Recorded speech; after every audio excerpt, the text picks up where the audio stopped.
Santo Antônio nasceu em 15 de agosto de 1195, 13 anos depois de São Francisco de Assis, em Lisboa, Portugal. Seu nome de batismo é Fernando de Bulhões.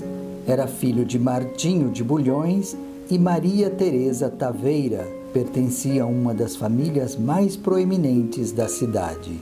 Aos 15 anos, Fernando ingressou na ordem religiosa de Santo Agostinho. A vida no mosteiro dificilmente era pacífica para os jovens, nem propícia à oração ou ao estudo, pois seus velhos amigos vinham visitá-lo com frequência e se engajavam em discussões políticas veementes. Passados 2 anos, a seu pedido, foi enviado para Coimbra. Lá começou um intenso estudo, aprendendo a teologia agostiniana, que mais tarde combinaria com a visão franciscana. Fernando, provavelmente, foi ordenado sacerdote durante esse período. A vida do jovem padre deu uma guinada crucial quando os corpos de 5 freis franciscanos foram trazidos do Marrocos. Estes freis foram barbaramente torturados e decapitados. Na presença de uma grande multidão, incluindo a rainha, os restos mortais destes freis foram transportados em solene procissão até o mosteiro onde vivia Fernando. Este evento, visto por muitos como trágico e triste, foi considerado glorioso e, na verdade, foi uma inspiração para o jovem Fernando, tanto que o inspirou a tomar uma decisão importante, que mudaria sua vida totalmente. Decidiu que ele também se tornaria um franciscano. Desde o início, compartilhou seus sentimentos com os frades franciscanos, dizendo: "Eu colocaria o hábito de sua ordem de bom grado, se você prometesse me enviar o mais rápido possível para a terra dos sarracenos, para que eu possa ganhar a coroa dos santos mártires." Para conseguir isso, ele pediu permissão para deixar a ordem de Santo Agostinho. Depois de alguns desafios, ele foi autorizado a deixar a ordem agostiniana. O jovem monge agostiniano chamado Fernando foi para o convento de Santo Antônio, onde fez os votos da ordem franciscana e assumiu o nome de Antônio em homenagem ao patriarca dos eremitas. Foi fiel à sua promessa.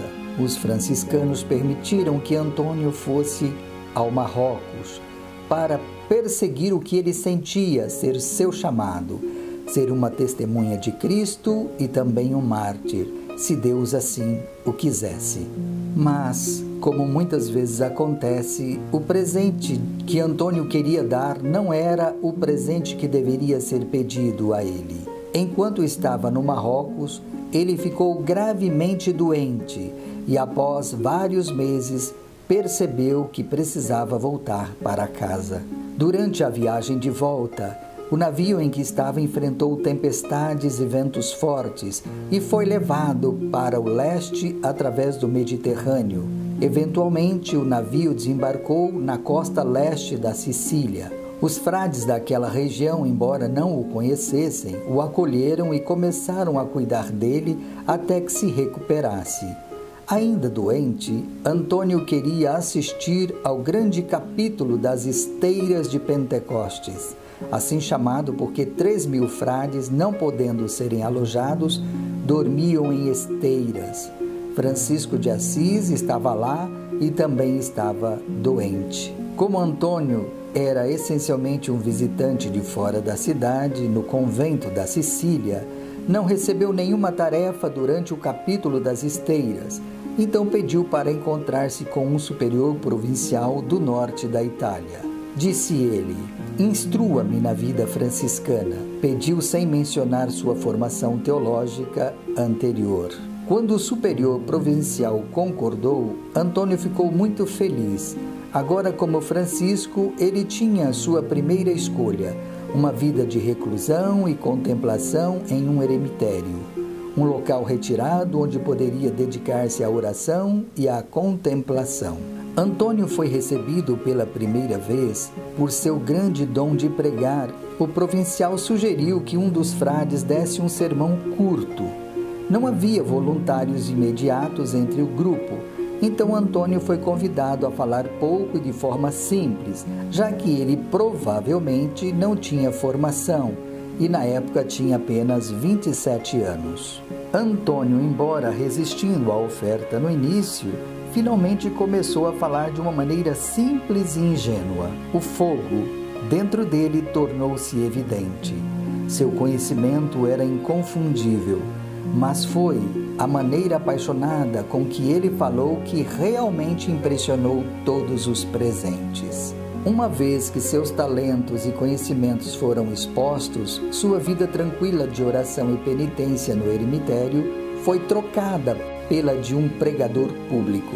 Francisco de Assis ouviu falar das habilidades de Antônio como pregador e transferiu o jovem padre para pregar no norte da Itália. Sabemos que nem todos ficaram impressionados com sua pregação. Reza a lenda que um dia, diante de ouvidos surdos, Antônio foi ao rio e pregou aos peixes, o que chamou a atenção de todos. Antônio viajou incansavelmente no norte da Itália e no sul da França. Talvez tenha realizado em torno de 400 viagens, escolhendo entrar nas cidades onde os hereges eram mais fortes. No entanto, os sermões que ele deixou para trás raramente o mostram tendo problemas diretos com eles. Como os historiadores da Igreja interpretam, Antônio preferiu apresentar a grandeza do cristianismo de maneira positiva. Não era bom provar que as pessoas estavam erradas. Antônio queria ganhá-las de um jeito para que pudessem sair da verdadeira tristeza, da vida de pecado para uma conversão concreta, para que pudessem se sentir amados e reconciliados com Deus, um Pai amoroso e acolhedor. O superior de Antônio, São Francisco de Assis, continuou a ouvir relatos entusiasmados dos sermões de Antônio, seu conhecimento das Sagradas Escrituras e de sua devoção a Maria. Em 1224, escreveu a Antônio pedindo-lhe que ensinasse a seus irmãos franciscanos. Tornou-se então o primeiro professor da ordem franciscana a receber a aprovação e bênçãos especiais de São Francisco. Antônio continuou a pregar enquanto ensinava os frades e assumiu mais responsabilidades dentro da ordem.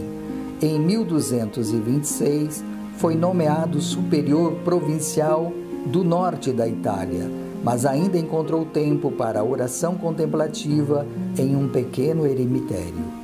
Por volta da Páscoa de 1228, aos 33 anos, conheceu o Papa Gregório IX em Roma. O Papa tinha sido um fiel amigo e conselheiro de São Francisco.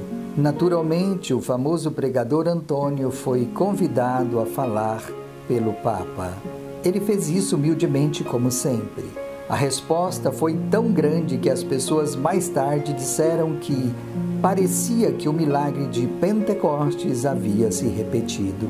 De volta a Pádua em 1231, Antônio pregou seus últimos e mais famosos sermões da Quaresma. A multidão era tão grande que as igrejas não conseguiam comportá-las. Então foi para as praças ou campos abertos.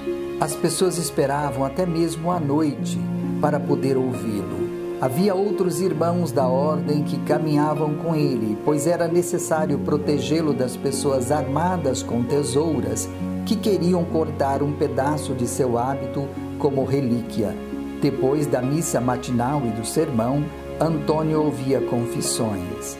Isso às vezes durava o dia todo, assim como seu jejum e orações constantes.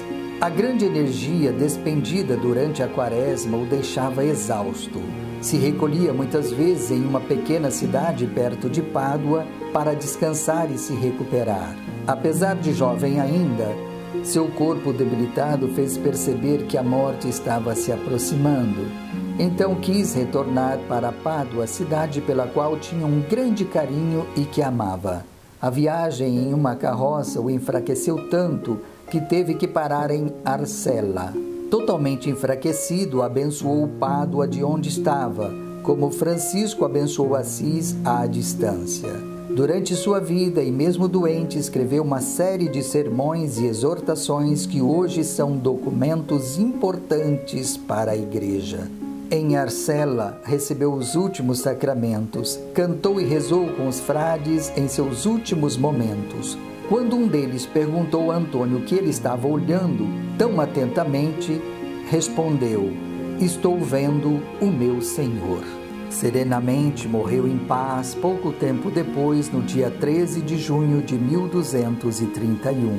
Tinha apenas 36 anos. Foi canonizado pelo Papa Gregório IX em 30 de maio de 1232 e em 1263 seus restos mortais foram levados para a Basílica de Santo Antônio em Pádua, construída em sua memória. Em 1946, o Papa Pio XII declarou oficialmente Santo Antônio doutor da Igreja. Santo Antônio de Pádua, rogai por nós.